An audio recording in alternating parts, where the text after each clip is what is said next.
Eh, salut, c'est le padré. Alors, une petite vidéo vite fait. Vous savez qu'en cuisine, je suis une quiche. Voilà, ça je l'ai fait, c'est posé. Hein.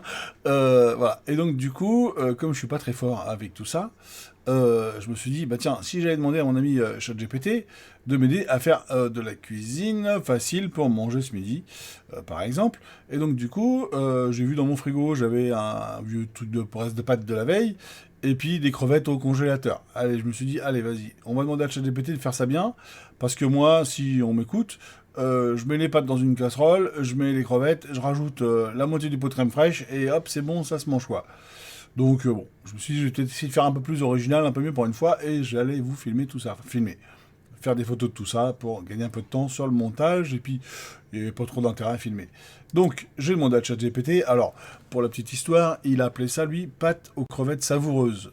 Je lui ai pas suggéré le truc, hein, il a fait tout seul, pâte aux crevettes savoureuses. Et donc, je lui ai dit, donc voilà, pour ce midi, je vais manger des pâtes que j'ai déjà fait cuire. Euh, Mélanger. Ah, bon, mélanger et eux.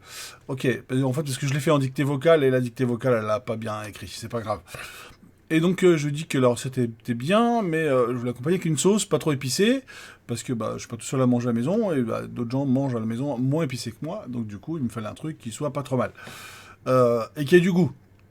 Et donc, du coup, voilà ce qu'il m'a proposé, un truc facile, sympa. Hop, je vous fais défiler le texte. Donc, il m'a dit, voilà, prendre un truc qu'on a normalement à la maison, j'espérais en tout cas, j'avais ça. Et donc, du coup, bah, voilà ce que j'ai essayé. Alors, je vous le montre. J'ai la recette, il me l'a sorti. Je vous la montre en photo, parce que c'est ce que j'ai fait. Alors, on va cacher, hop, le truc de notre ami. Je vous mets ça. Il me dit de mettre de l'ail. Donc, je fais quoi? Je mets de l'ail. Donc de l'ail que j'avais, des gousses d'ail, hein, 3 gousses d'ail que j'avais. Voilà, j'ai pris les gousses d'ail. Alors, si j'ai pouvais adapter le diaporama, c'est bon. Voilà, donc les 3 gousses d'ail, hop, je les ai hachées dans un hachoir à main. Vous savez, le truc qu'on fait pa, comme ça, là, pour hacher. C'est ce que j'ai fait. Je me suis retrouvé donc du coup avec un haché de gousses d'ail. J'ai mis dans ma poêle en téflon là 3 cuillères à soupe d'huile, hein, d'olive. On le voit bien, hein, c'est l'huile d'olive. J'ai fait un 2 3. Ça vous voyez bien. Alors 3 cuillères à soupe au pif, hein, évidemment. Sinon c'est pas drôle. Moi je suis un peu au pif. Hein. J'ai rajouté un bouillon de légumes avec, vous voyez, il n'y a pas grand chose. Il y a même pas 10 centilitres, hein, il y a 5 centilitres. J'ai mis le bouillon. Pour faire fondre le bignou, je l'ai foutu dans le micro-ondes quelques secondes. Oui, on voit, il n'y a même pas 10 centilitres. Hein. 10, il est là, je crois. On est là, on est à 5, 10, 5, 8 centilitres. Je l'ai mis au micro-ondes un petit peu, ça a chauffé, j'ai mouliné et on avait le jus qui était prêt. J'ai oublié de prendre la photo où je mets le jus de citron. Alors non, je fais mettre du zeste de citron, mais j'ai pas de zeste de citron, donc du coup j'ai mis du jus de citron dans la poêle chaude.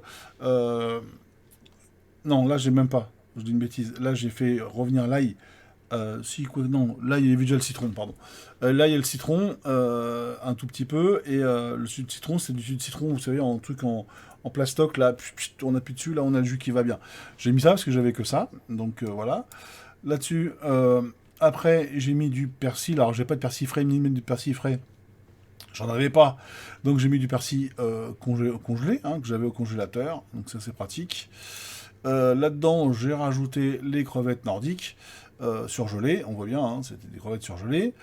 J'ai fait mouliner tout ça. Ah non, alors hop, on va passer sur l'autre diaporama où il y a le reste des photos. Voilà. Et c'est passé dans la poêle. Alors si je prends la première photo, c'était celle-là. Tac, on va faire ça, voilà, c'est ça, on y est. Voilà, donc tout ça, ça mijote dans la poêle gentiment. Je fais réduire doucement la sauce, hein, qui est un peu moins de flotte. En plus, il y a de la flotte dans les crevettes. Là-dedans, après, une fois que ça mijote, j'ai rajouté les pâtes dedans, donc les pâtes qui étaient déjà cuites de la veille. Hein.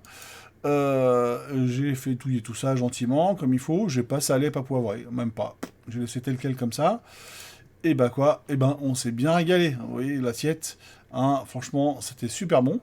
J'avais peur qu'on digère pas l'ail, mais en fait finalement, je sais pas si c'est du citron ou quoi, pas de problème. Alors, ça, on n'a pas un problème de digestion là-dessus.